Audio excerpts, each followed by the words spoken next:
அஸ்ஸலாமு அலைக்கும் வரஹ்மத்துல்லாஹி வபரகாத்துஹு. ரப்பி இஷ்ரஹ் லி சத்ரி வயஸ்ஸிர் லி அம்ரி வஹ்லுல் உக்ததம் மின் லிசானி ஃபயஃப்கஹு கௌலி. இன்றைக்கி நம்ம பார்க்க போகிற சஹாபியோடைய வரலாறு சின்ன வரலாறாக இருந்தாலும் இவங்களுடைய ஈமான் ரொம்ப உறுதியானதாக இருந்திருக்கு. அப்படிப்பட்ட சஹாபி அப்துல்லா இப்னு குத்தாபா ரலியல்லாஹ். இவங்க ஒரு படை தளபதியாக இருந்திருக்காங்க. ரோம் அல்லது பாரசீகத்துடைய படை தளபதியாக இருக்கிறாங்க. அங்கே உள்ள எதிரிகள் எல்லாரும் அப்துல்லா இப்னு குத்தாபா அவங்களையும் முஸ்லீம்களையும் பிடிச்சி வச்சிடுறாங்க. இப்போது இந்த மக்கள் எல்லாத்தையும் பிடிச்சி வச்சு பல கொடுமைகள் படுத்துகிறாங்க, பல அநியாயங்களும் செஞ்சு வராங்க. அங்கே உள்ள மன்னர் என்ன பண்ணுறான், முஸ்லீம்களை பற்றியுள்ள ஒரு கருத்துக்களும் கொண்டவனாக இருக்கான். எப்படிப்பட்ட கருத்து அப்படின்னா, முஸ்லீம்கள் அப்படின்றவங்க கொள்கையில் உறுதியானவங்களாக இருப்பாங்க, அதுக்காக உயிரையும் கொடுக்க அவங்க தயாராக இருப்பாங்க அப்படின்ற ஒரு விஷயத்தை அவன் தெரிஞ்சு வச்சுருக்கான். அதனால முஸ்லீம்களுடைய தலைவரை சோதிச்சோம் அப்படின்னா அவங்களுடைய உறுதி எப்படின்னு நம்ம கண்டுபிடிச்சிக்கலாம் அப்படின்னு சொல்லி அப்துல்லா இப்னு குத்தாபா ரலியல்லாஹ்வை அவங்கள பல கொடுமைகள் படுத்துகிறான் அந்த மன்னர். இப்படி பல கஷ்டங்களை கொடுத்தோம் முஹம்மதுடைய மார்க்கத்தை விட்டு நீ வெளியேறு அப்படின்னு சொல்லி அந்த மன்னர் கேட்குறார். அப்போ அந்த அப்துல்லா இப்னு குத்தாபா ரலியல்லாஹ் எந்த ஒரு பதிலுமே சொல்லாமல் அமைதியாக இருக்காங்க. அதனால மீண்டும் என்ன செய்கிறான் அந்த மன்னன், அவங்களுக்கு கண்ணுக்கு முன்னாடியே பலரை கொலை செய்கிறாங்க, எண்ணெய் சட்டியில் போட்டு பலரை கொடுமைப்படுத்துகிறாங்க. இப்படி கொடுமை நடந்துகிட்டே இருக்கு. அப்துல்லா இப்னு குத்தாபா ரலியல்லாஹ்வுடைய மனசை அசைக்கவே முடியலை. இந்த மன்னர் ரொம்ப கோவப்படுறான். என்ன இவரை இந்த ஈமான்லேருந்து அசைக்க முடியலை, இஸ்லாத்துலேருந்து இவரை வெளியே கொண்டே வர முடியலையே அப்படின்னு சொல்லிட்டு சிறையில் போகிறான் 3 நாட்கள். எந்த சாப்பாடும் இல்லை, தண்ணி இல்லை, எதுவுமே இல்லாமல் கொடுமைப்படுத்தணும், அப்போ தன்னுடைய வழிக்கு வந்துடுவான் அப்படின்ற எண்ணத்தில் அந்த மன்னர் அப்படி செய்கிறான். ஆனால் அப்துல்லா இப்னு குத்தாபா ரலியல்லாஹ் எந்த ஒரு அசையுமே இல்லாமல் பரவாயில்லன்னு சொல்லி என்ன செய்கிறாங்க, அமைதியாகவே இருக்காங்க. 3 நாட்கள் சிறையிலே போடுறாங்க, பட்னியும் போடுறாங்க. ஆனால் பட்னி போட்டுட்டோம் அப்படின்னா எவ்வளோ பசியாக இருந்தாலும், அப்போ அவர் பசியாக இருந்தாலும் என்ன முன்னாடி வந்தாலும் சாப்பிட்ருவோம் இல்லையா. அதுக்கு அவங்களுக்கு முன்னாடி அப்துல்லா இப்னு குத்தாபா ரலியல்லாஹ் அவங்களுக்கு முன்னாடி பன்றி இறைச்சியும் மதுவும் கொண்டு வரப்படுது. அப்போது அந்த சிறையுடைய காவலாக இருப்பாங்கல்ல, அப்போது அந்த மன்னர் வந்து கேட்குறான், அவர் சாப்பிட்டாரா, ஏதாவது ஒரு மாற்றம் தெரியுதா அப்படின்னு சொல்லி கேட்குறான். இல்லை, இவருடைய நிலை ரொம்ப மோசமாக இருக்குது, சாப்பிட மாட்டாரு அப்படின்னு சொல்லி அந்த காவலாளர் சொல்லிடுறாங்க. உடனே மன்னர் வராரு. வந்து அப்துல்லா இப்னு குத்தாபா ரலியல்லாஹ்ட்ட, உனக்கு தானே இந்த சாப்பாடு நான் கொண்டு வந்தேன், சாப்பிடு அப்படின்னு சொல்லி மன்னன் சொல்கிறான்.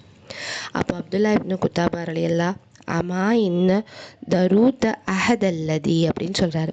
நிர்பந்தத்தில் எனக்கு சாப்பிட இது அனுமதி தான், ஆனால் உனக்கு முன்னாடி இஸ்லாத்தை கேவலப்படுத்துறதுக்கு நான் விரும்பலை அப்படின்னு சொல்கிறார்.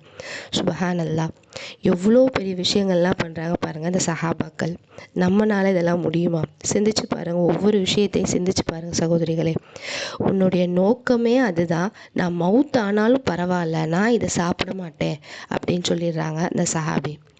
மன்னருக்கு ரொம்ப ஆச்சரியப்பட்டுட்டு, சரி இந்த சிறையிலேருந்து நான் உன்னை வெளியேற்றிடுறேன், எல்லா கொடுமைகளையும் என்ன செஞ்சிடறேன், நான் விட்டுறேன் அப்படின்னு சொல்கிறான். கடைசியாக சொல்கிறான், நான் ஒன்று கேட்கணும் அப்படின்னு அந்த மன்னன் சொல்கிறான். நான் என்கிட்ட உள்ள எல்லா ஆட்சிகளையும் அறவாசி உன்ட்ட என்ன செஞ்சிடறேன், கொடுத்துட்றேன், அப்போனாலும் இந்த மார்க்கத்தை விட்டு நீ வெளியே வந்துடுவியா அப்படின்னு அந்த மன்னர் கேட்குறாரு. அதுக்கு அப்துல்லா இப்னு குத்தாபா ரலியல்லாஹ் சொல்கிறாங்க, வல்லாஹி எனக்கு உன்னுடைய முழு ஆட்சியை நீ கொடுத்தோம், உலகத்தில் உள்ள எல்லா ஆட்சியும் எனக்கு கொடுத்தா கூட இந்த மார்க்கத்தை விட்டு நான் வெளியே வர மாட்டேன் அப்படின்னு சொல்லிடுறாங்க. இஸ்லாம் சாம்ராஜ்யமானதுக்கு காரணமே இந்த உறுதிமிக்க சஹாபாக்கள் தான் காரணம். சுபஹானல்லாஹ். கடைசியாக மன்னர் கேட்குறாரு, என்னுடைய நெத்தியில் நீ முத்தமிடு, நான் உன்னை விடுதலை பண்ணிடுறேன் அப்படின்னு சொல்லி மன்னர் கேட்குறாரு.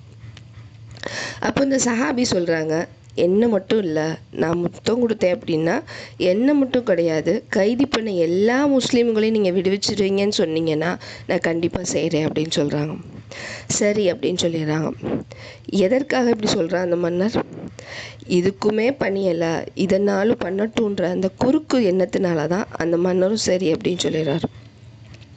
அப்துல்லா இப்னு குத்தாபா ரலியல்லாஹ் அவங்களுடைய யோசனையை பாருங்களேன்.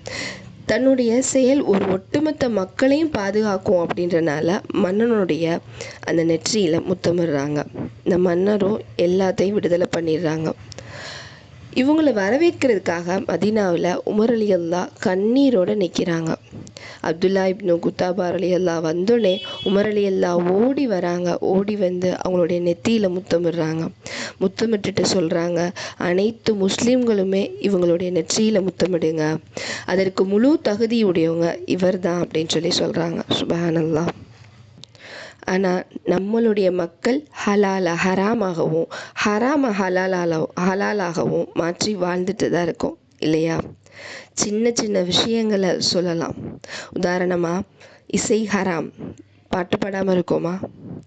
சினிமா ஹராம், பார்க்காம இருக்கோமா? கிடையாது. ஹிஜாப் இருக்கும், ஆனால் கழுத்து வரைக்கும் பாதி தலைமுடி வரைக்கும் இருக்கும் இல்லையா?